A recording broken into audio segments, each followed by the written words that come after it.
Hi, and welcome to Starto, the show for the American entrepreneur. I am joined here today by the lovely, the talented Bart Lorang and Sandy Grason. I'm kidding. I'm joined, as always, sitting to my right, the lovely Sandy Grason. How are you, Sandy? I'm fabulous. How Let's are see you? your shoes for the day. My shoes for the day. What are you rocking? So you have on just some little black number with some buckles. Yeah. And that costs probably more than my car. And sitting, yes, probably true. What's likely? Odds are good. Before I introduce you, you have to tell me, what is the most expensive pair of shoes that you own? I think I'm probably wearing them, actually. Let's see. They're probably Ooh, pretty new, nice. like gym shoes. I was at the gym probably today. Weigh 80 to 120 Yeah, bucks. maybe. Nice. Ish. I'm going to guess sale, that your right 50 heel bucks. costs 120 bucks. Now, actually, I do spend a little bit on shoes, but these were Nordstrom Rack special, so I think they were probably less than 100, perhaps. Well, so we are thrilled to be joined today by my buddy, my main man, Mr. Bart Lorang, CEO, founder. Are you co-founder? Co-founder of Full Contact, Co-founder yep. of Full Contact. Bart, thanks, man, for joining us. We really No appreciate problem, Chris. Thanks for having me. So before we get started and dive in, I think it's important that we talk about, I believe that I started your media career, and I think that I need a cut of anything that you get from here on going forward.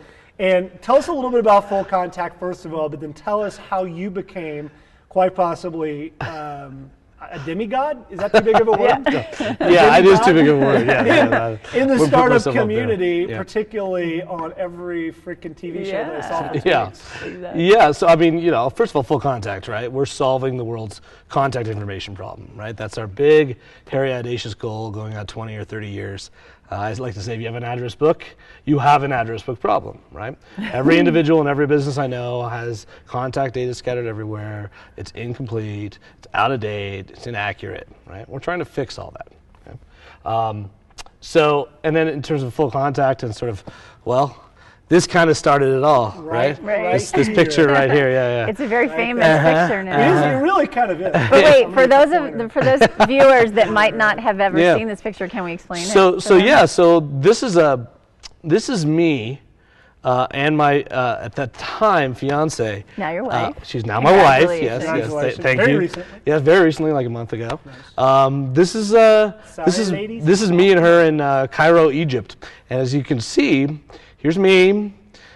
Here's my phone. Here's my fiance, and here's the pyramids. And so this was sort of the start of just realizing I had a problem.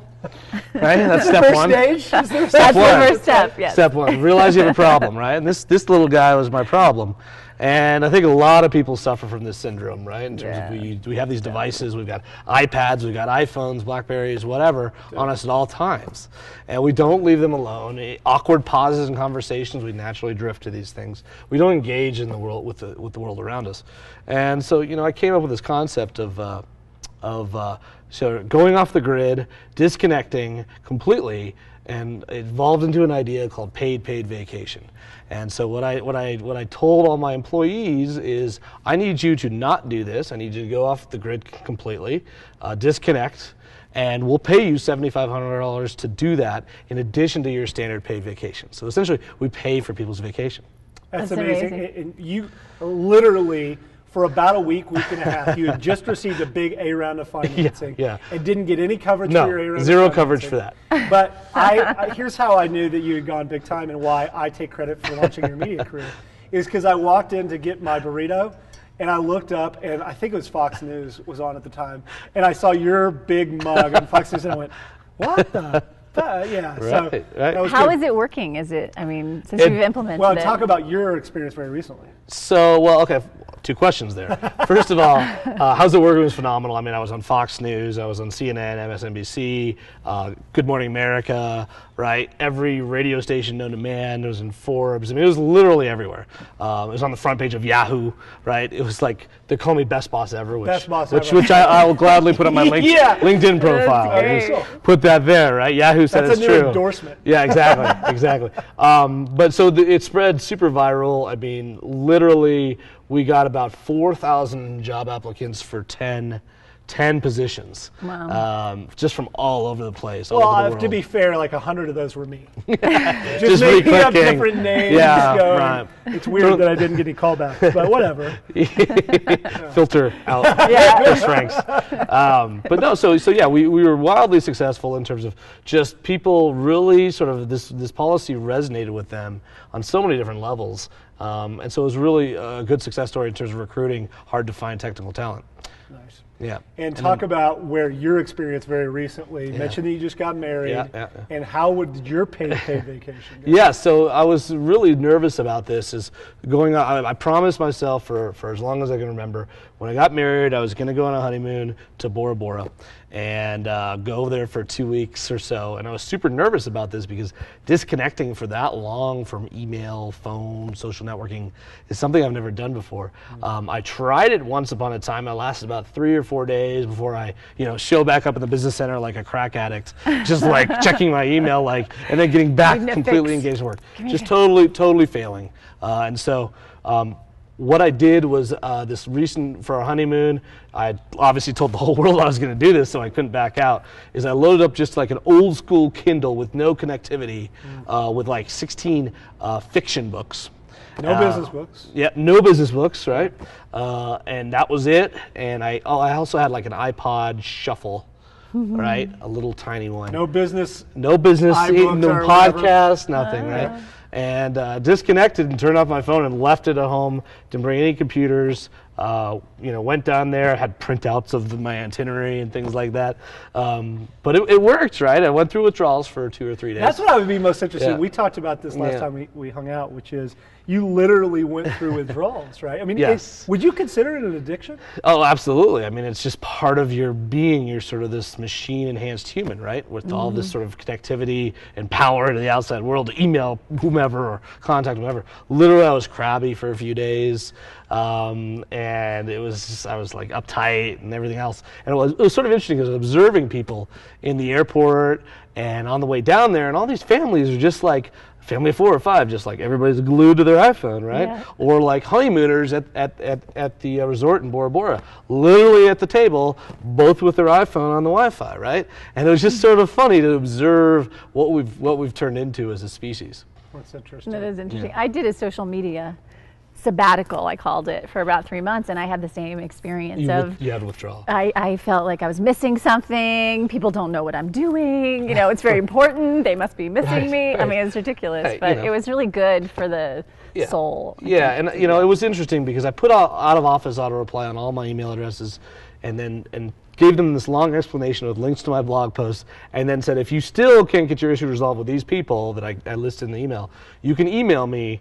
Interrupt Bart's honeymoon at fullcontact.com, right? And nobody emailed that email address the whole time. How would you have gotten that email? Well, it was forwarded to my management team, and they were supposed to make the judgment call on whether to call. Bora Bora. Yeah, exactly. I mean, to type that email address in, that's a lot, right? So in the future, I'll probably do interrupt Bart's vacation at fullcontact.com, which is still. I'm just going to set an email to randomly go out to that email address. And But you just put the onus on them. Like, is this really that important? It makes them think. So, well, not to get off on too much of a tangent because we want to get to the topic of the show today, but we're programmed to believe that the world will stop turning when we kind of unplug from it. Right. And we are so critically important that the moment that we unplug, it's going to cease to exist and all humanity will come to a screeching halt. Yeah. And the truth is, we're just not that important. Yeah. Right. No, well, I'm curious if you had the aha that a lot of the guys in Boulder, David Cohen and Brad Feld, talk about that they get their best business ideas when they're unplugged. Did you have that experience? No? I didn't. My brain was completely turned off. It was just completely turned off. And 2 weeks is a long time, but it was dead. Nice. Well, welcome back. We are so excited to have you on the show. Just real briefly, you were on our very first generation Stardo. V1. So this is kind of really poetic justice for us because we're just relaunching the show in our new format. What do you think of our cool vibe? It's pretty cool. It's more industrial, It's like more real, because of startups. It's just the startup style, right? Just like me. Yeah. more pedestrian. That's right. Today we're going to be talking about selection and hiring in a startup, and it's a really timely topic for a number of different reasons, but we hear all the time in the startup world that it's about the team. As a matter of fact, I was listening to your speech when we were looking at video for you about it's really just about surrounding yourself with the right people. Yep. It's all about the team. It's not about the idea, it's about the execution. What we talk about preciously little in the startup community is how do you find those superstars? How do you find the people that are going to be willing to join you on that? So along those lines, we're going to be talking about a number of topics. Yeah, so I had an opportunity to sit down with Todd Vernon, who CEO, founder of Legit. He's on to a new venture now that we don't know what it is just yet. Yes, it's a secret. But take a look at what he has to say about this. After I go back. If Chris can figure out how to use our new smart board. It's a smart board. Our culture inside the company has always been, kind of pick the right people and let them run and do their thing. And if it turns out they're not doing the right thing, push them back into the rails, because I just think that works out really well. So that's kind of what I mean. It's like sure, everybody gets the right credit that should get it for the successes. And in a way, I think kind of the CEO is sort of the least responsible person. That's just the person that's making sure that kind of all the parts are going in the right direction, but not probably coming up with the brilliant ideas, just pushing it back into the rails. So Todd Vernon, I think, is a great example of his philosophy. He's a very humble CEO. Yep. That's how he manages. But he has these 5 questions before you hire. I'm just going to read you a couple of them. Number 1, when you're in an interview, this is what you should ask. Can you delay gratification? I love this quote. He wants to ask the person, are you really just a cowboy that wants to get paid a lot and likes to say that you work at a startup because it's sexy? Can you roll with the punches? He said this is really hard to find because most people, just by definition, they don't realize that startups, a lot of stuff goes wrong, right? Shit happens. Yep. How risk averse do you consider yourself to be? How comfortable are you being uncomfortable? That's really important. And are you a control freak?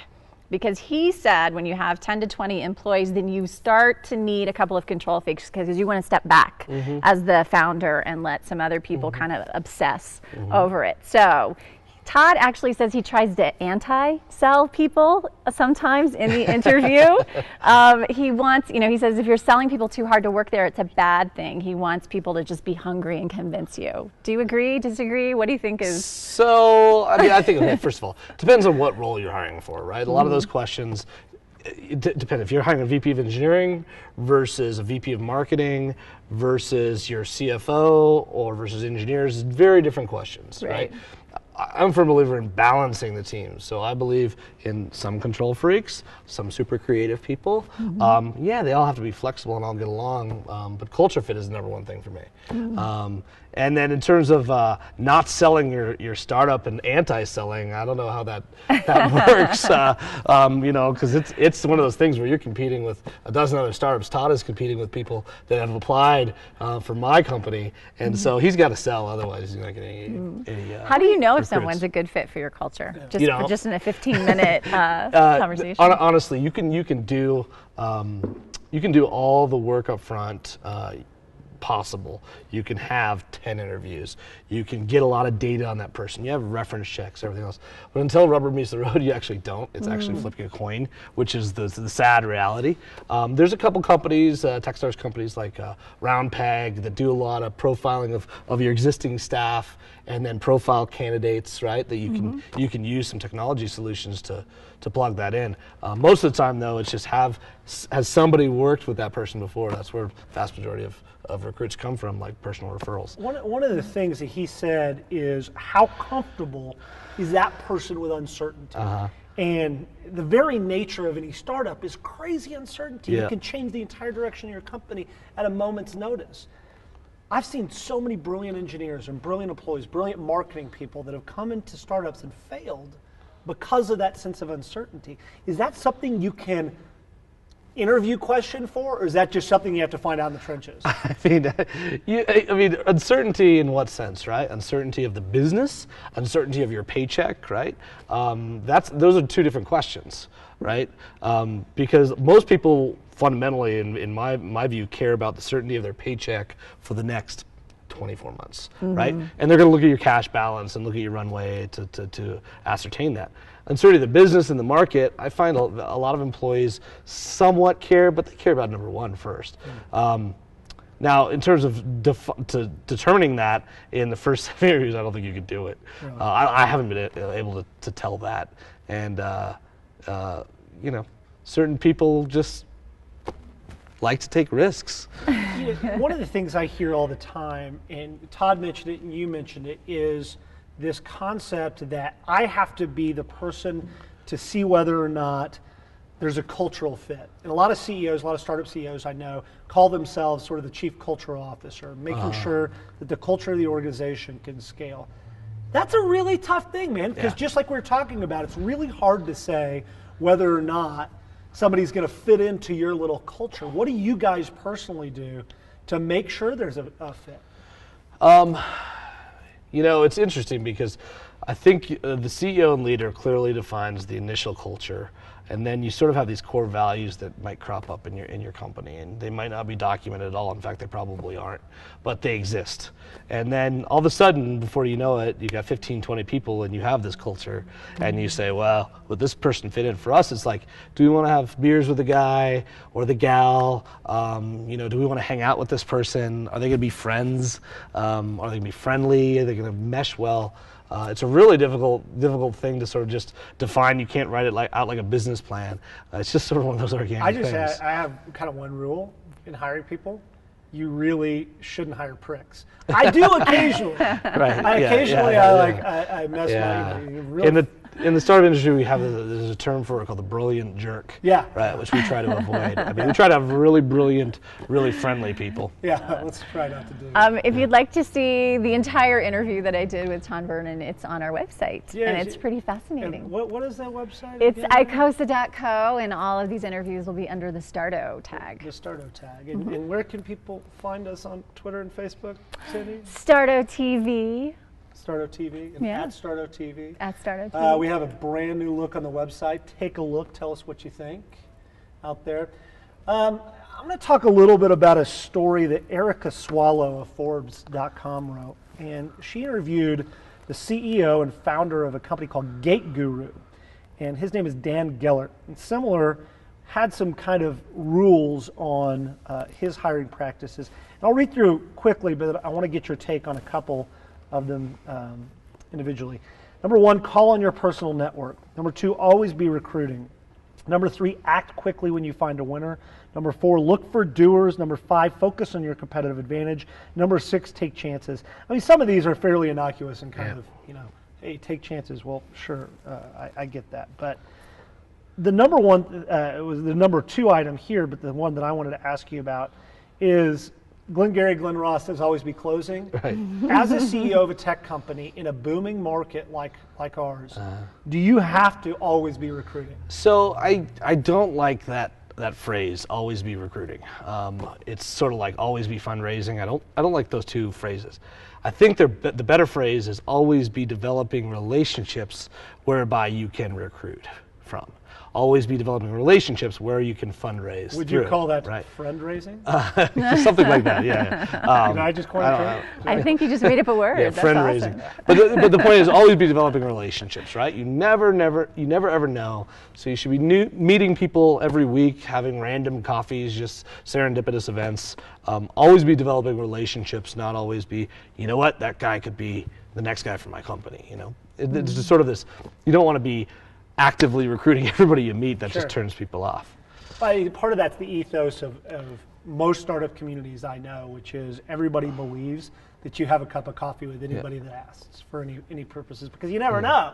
A person might be a genius engineer, might be your next vice president of marketing or something. Right, and I think recruiting is not just the founder and CEO's job. I think it's we sort of have this ethos. It's everybody's responsibility at full contact to bring awesome people in the fold.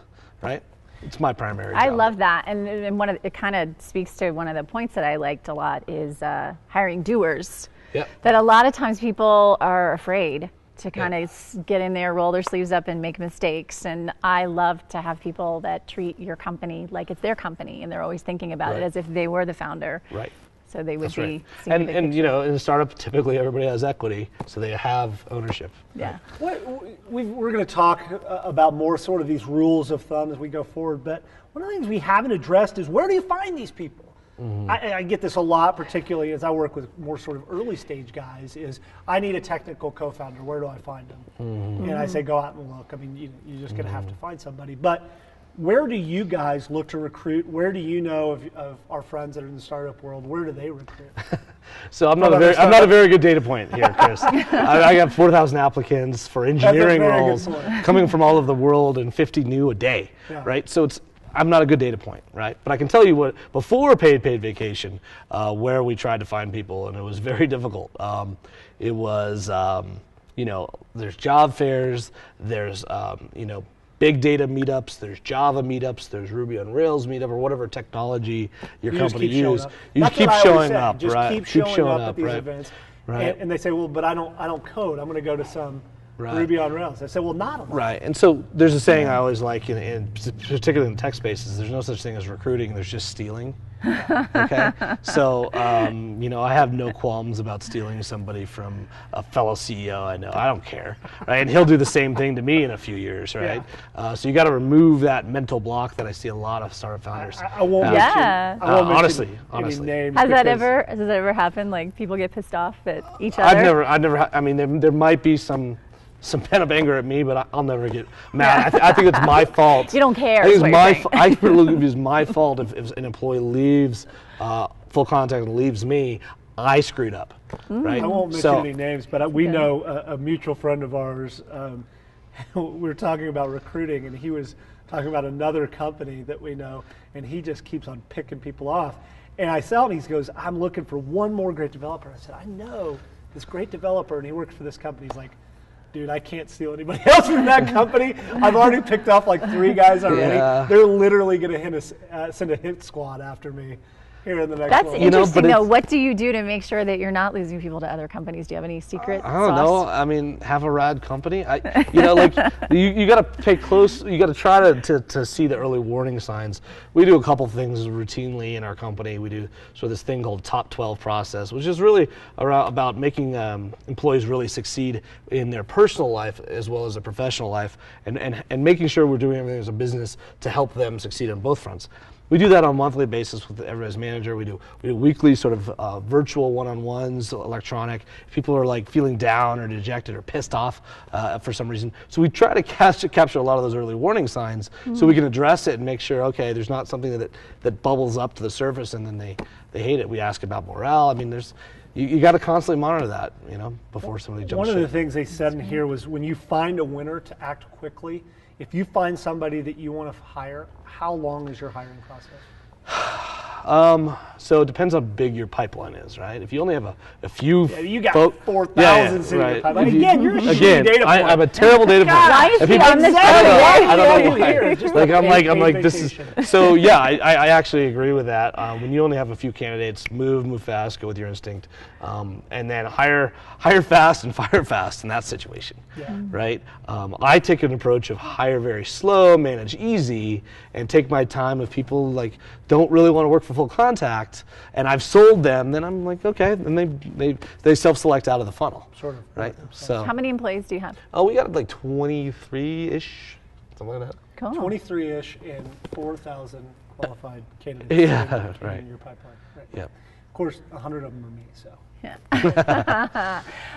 This is not necessarily about hiring. It's a article I read in Fast Company with the guy, CEO of Nike, Mark Parker, that Fast Company calls him the world's most creative CEO. And he's talking more about culture. And I was just curious about your opinion. He's talking about building a leadership team, and he said, you don't need to be here at Nike 4 or 5 years to have great ideas heard. I like to go out from the lower parts of the company, maybe see a new designer fresh out of school. Sometimes it's really good to see raw ideas at the basic level. I like to pull that out, put it in the spotlight, celebrate ideas. Are you seeing any of that? I mean, you only have 20 employees, so everybody has a voice, right? Yeah, absolutely. But as a fully formed, very successful company like Nike, Does that sound like something as full contact grows that you'll continue to do? Yeah, I mean, I think that's right.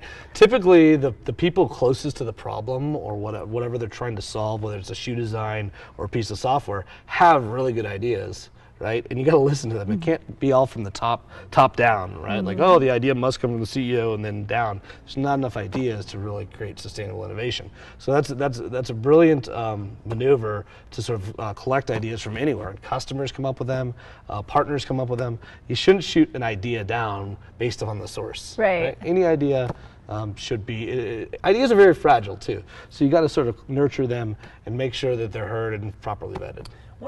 One of the things that I think probably you and I, who having both worked in big companies in the past and struggled in that environment, is I had ideas to fix corporate problems that weren't just 1 or 2 or 3, like 10 pay grades above me. Yeah. And I'm sweeping the floors and I'm trying to fix the stock price. Yeah. How do you avoid that from happening? Because as you grow, as the chief culture officer, you have to create an environment where people feel comfortable bringing ideas to you. But as you grow, you're also going to naturally have a hierarchy that emerges. Yeah, I mean, it's just a matter of like practicing the art of listening. I mean, and literally instituting that at every level. Listen. Like a lot of managers want to get up there on their bully pulpit and like talk down. Well, like, sorry, you what? should listen. What? Yeah, exactly. What? Exactly. Oh, but listen. Practice listening. Well, that suggestion board that Kevin from Cap Logistics was talking about last week is a great solution too. This like idea that people can make suggestions and they get vetted and they come up through that's cool. And this is something I think is an interesting point of this conversation, which is I'm 38. I know that most people I hire today are going to be somewhere in Generation Y. They're going to be slightly younger. Now, all the research shows that Generation Y people need to feel like they have a voice in the conversation. And when they don't feel like they have a voice, they tend to not only be not productive, they tend to be destructive in your organization. True? Yeah, absolutely. That's You laugh like, yes. Oh God, is it true? Oh. Yeah. No, I mean, it's one of those things. There are generational differences, right, in terms of behavior, in terms of sort of attitudes towards work, and I think it's just one of those things that I've happened to. I think I'm all right at it because I have a lot of Generation Y at our company, but it's a constant thing. I've got to constantly remind myself of, look, these folks think about things differently. Make sure we listen to them, right, and make sure we give them a voice. But also, you sort of like there's a fine line of like giving them a voice and making it a complete democracy, right? There's like voice, but I make the decisions ultimately at the end of the day because I get all the credit and all the blame if the company is successful or not, right? Unfairly. That's a tough leadership challenge, though. It is super tough. It's super tough. Give people a voice, but also make a decision, right? I'm the decider, right? Well, I would imagine. I'll make these decisions. Right? I mean, there's certain things, and then you try to distribute that down, and so it's not, giant strategy decisions are not made by your junior, engineers, but you sort of give people the most that you think that they can sort of handle. Kind of like Todd talked about in terms of not going off the rails, right? Right. And that's the rails are bigger at each level. And also, I mean, who's your clients, right? If your clients aren't necessarily Generation Y, then maybe those aren't the best people to be making those decisions, That's right. Who are you trying to market to? Deeply understand the customer and everything else. I think I have to fight, and this is a conversation that's worthy of an entire new show, but I have to constantly remind myself that just because I tend to be more autocratic and by God, just do your job, as Josh McDaniels once famously said, I need to understand and appreciate the fact that these younger guys do have talent, they do have great ideas, and just because they have ironic facial hair doesn't disqualify them from bringing in. Are you talking about anybody specific? I just don't have any good facial hair. Our awesome team. Any good facial hair. Our guys behind the camera all have wonderfully. You guys rock. Business is all about people, right? The people part, I wanted to show That sounds like Jim Franklin to me. Holy cow! Ding, ding, ding, ding! He's a winner, Sandy. What has he won? A new pair of shoes. A new pair of shoes. I got an opportunity to sit down with our mutual buddy, Jim Franklin. And Jim is the CEO of SendGrid. SendGrid is a company that is just exploding right now. I mean, they're doing incredible things. And Jim is a great friend, a serial entrepreneur, and somebody with a ton of wisdom in this area. So let's take a look. Business is all about people, right? You get the people part right, and the rest of the spreadsheets and strategy and technology more or less takes care of itself. So how we find great people is around cultural consistency. I don't think it really matters what your culture is as long as it's very consistent. And so we've defined it as the 4 H's: honest, hungry, humble, and happy. And we come up with an interview process for that. The honest question we ask is, tell us about a time when you've bent the rules. You get some great stories where some people tell you crazy stories. You're like, oh, that's too crazy. You don't fit our culture. And other people say, well, I never bend the rules. Well, we know that's not true, and that's not honest. And so we kind of throw those people out. I want to pause it there because we're going to come back to it in just a second. Yeah. But talk about this concept of honest. That's a great question. I think that might be the greatest interview question. And I go on. When have you ever bent the rules? Is you'll see that I think that I'm now screwing up his entire interview process. But is that an interview question that you would ask? I've asked it a number of times, right? And Business is all about people. Sorry. Continue. Talk amongst So yourselves. I've answered that or asked that question a ton of times. Actually, I heard it first from Jim Franklin. Yeah, very nice. I experimented with that for our office manager candidate, and it was really interesting. What was the best story? Do you remember?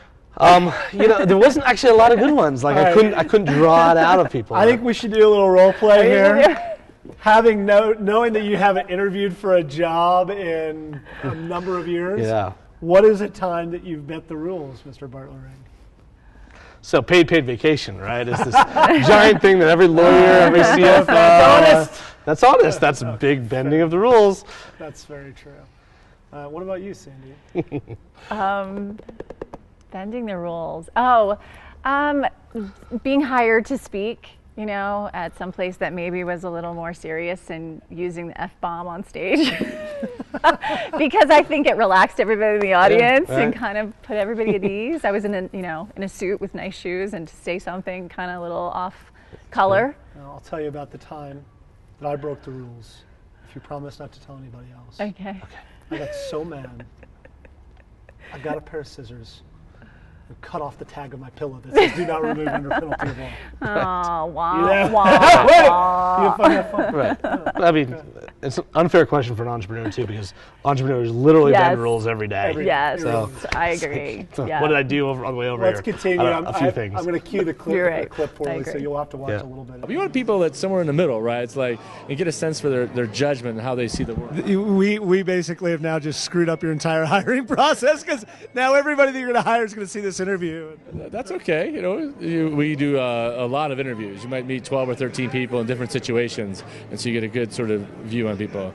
And then there's the second part is the hunger-humble duality. Is these people who are hungry, and the question there is around initiative. What have you started?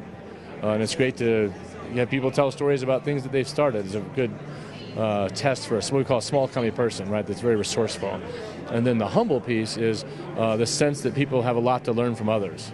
We all have known people in our lives that don't have that trait, right? They think they know it all, and they're sort of lowered it over people and say, well, when I was at my last job, here's how we did stuff, right? And it's like, or whatever, right? And so having that humility and that sense of learning from others is very helpful. Hunger, humble duality. I love that. Me too. What does that mean? I think you just explained that, Chris. What does it mean to you, Mr. To me, it just, and I use this sort of like, when I hire, it's sort of, are they really hungry to get to the next level, right? Have they already accomplished everything they want in their career? Have they already made several $1 million at the last startup, right? And are they going to be really hungry to do it again? I like to get people like a little bit below a certain level, so where we can grow together, and I want them to have the hunger to do that.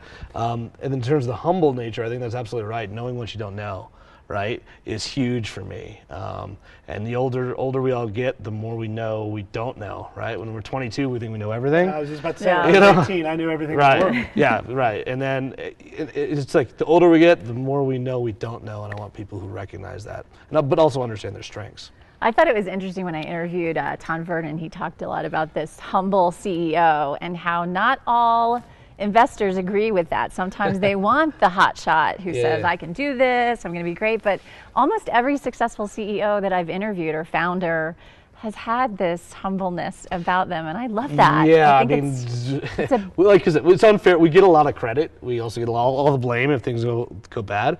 But you know, you've got to fire yourself at certain roles and let people who are much better than you in certain areas take over. And knowing and having the humility to understand that people are better at certain things than you, that self-awareness is vitally important to success. Well, we're running out of time, but I want to ask you, sum up your hiring philosophy. If I'm sitting across the table with you, having a cup of coffee and saying, Bart, teach me how to hire people.